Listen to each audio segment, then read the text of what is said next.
Long ago, in a countryside boarding school, children lived, worked, and studied with their teacher. Life was simple and disciplined. Among them was a boy named Finn. Finn was cheerful and kind, always humming while he worked. He helped younger students, shared his bread, and never complained about chores. But he struggled with studies. Reading letters and remembering lessons felt impossible. The alphabet danced on the page. Sentences broke apart in his mind. No matter how hard he tried, nothing seemed to stick. The teacher, Ethan, noticed Finn's struggle and tried to help. Ethan was patient, with gray hair and ink-stained fingers from years of teaching. "Finn, try this way," he would say gently, tracing the letter B slowly in the dirt. "See, it has a big belly," then another, B for bread. Finn would nod and copy it carefully, but minutes later, he'd confuse B with D again. Sometimes he would sigh in frustration and hide his face in his hands. Other children noticed.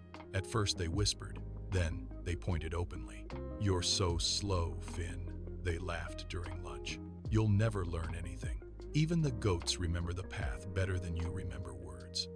Finn felt ashamed. Every teasing word felt like a stone on his chest. He began eating alone behind the storage shed. Some days he wanted to hide in the forest. At night, he stared at the ceiling, wondering why his mind was different. Months passed. Seasons changed. Finn watched as his friends finished their slates and moved on to the next class with new books. He stayed behind with the younger children, relearning the same letters. His heart felt heavy, like wet firewood. He wondered if he would ever be able to learn. Doubt grew roots in him. One cold evening, after the lamps were lit, Ethan called Finn aside to the library corner. The old man's voice was soft but tired. "Finn," he said gently, "I have tried every method I know. We've used songs, pictures, games, stories. Perhaps learning from books is not your strength. Maybe your hands are meant for farming or building. Maybe it's time to go home to your parents. There is no shame in honest work." Finn's heart sank. The words were kind, but they felt like a door closing. "Maybe he's right," he thought. "Maybe I'm wasting everyone's time." Slowly, he packed his small cloth bag. He left the school before dawn and walked toward his village, feeling defeated. The path was familiar, but everything looked gray. Tears pricked his eyes, but he wiped them quickly. On the way, thirsty and tired, he stopped by the old village well. The stone rim was smooth and cool. He leaned over and noticed deep, curved grooves on the stones. They looked carved with a chisel. Curious, he asked an elderly woman nearby who was filling her clay pot. Her face was wrinkled, but her eyes were bright. "Grandmother, how did these marks appear on such hard stones? Did someone carve them?" The woman smiled kindly and set her pot down. "No, Finn, no chisel touched this stone." She pointed to a thin, frayed hemp rope used to draw water. "Look at this rope. It's soft, weaker than your shirt, but every day, year after year, it rubbed against the stone when we pulled buckets up, drop by drop, pull by pull. Slowly, over time, it made these deep marks. The stone didn't crack in one day, and the rope didn't give up.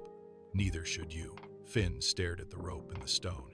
He ran his fingers over the smooth groove. It was deep enough to hold his thumb. A spark of hope lit up inside him. If a soft rope can leave marks on hard stone through constant effort, not strength, but repetition, maybe I can also learn if I try every day, he thought. Maybe I'm not broken. Maybe I just haven't rubbed long enough. That night, Finn couldn't sleep. He lay on his straw mat at home, the old woman's words echoing.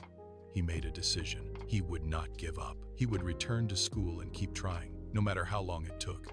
He would be the rope. The next morning, before the roosters crowed, Finn returned to the school. Ethan was surprised to see him at the gate, eyes determined. "I want to try again," Finn said. Every day. From that day, Finn woke up earlier than anyone else. He swept the yard, then sat with Ethan before breakfast and studied with all his heart. Sometimes he made mistakes. Sometimes he forgot the letters, and shame burned his ears. But he asked, practiced, and tried again. He wrote each letter 50 times until his wrist ached.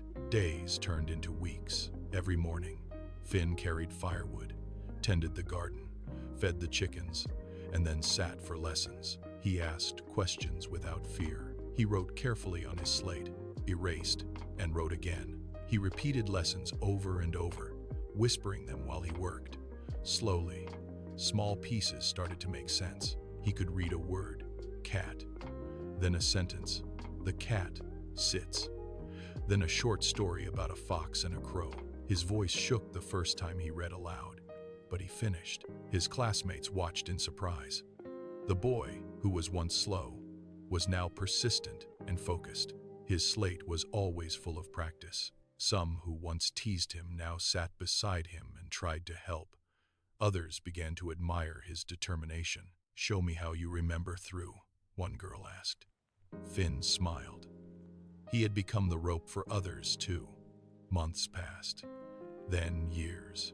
Finn's hard work began to show results. He could read and write well, remember long lessons, and solve difficult problems on the blackboard. He helped Ethan teach the younger children. The boy who was once laughed at became confident and respected. His voice was steady now, and others listened. Eventually, Finn grew into a wise and knowledgeable young man. He left the countryside and studied further in the city. He wrote important books about farming, teaching, and patience. He shared his learning with others, always telling the story of the rope and stone first. People came from far and wide to read his work and seek his guidance. Kings sent letters asking his advice. Finn never forgot the lesson of the rope and the stone. He kept a piece of that grooved well stone on his desk all his life. It taught him that consistent effort, patience, and determination can overcome even the hardest obstacles. Not talent, not speed, just showing up every single day. Moral of the story: nothing is impossible with practice. No matter how difficult something seems, if you keep trying every day, you will succeed. Even the smallest effort, repeated consistently, can make a lasting mark, like rope on stone, like Finn on the world.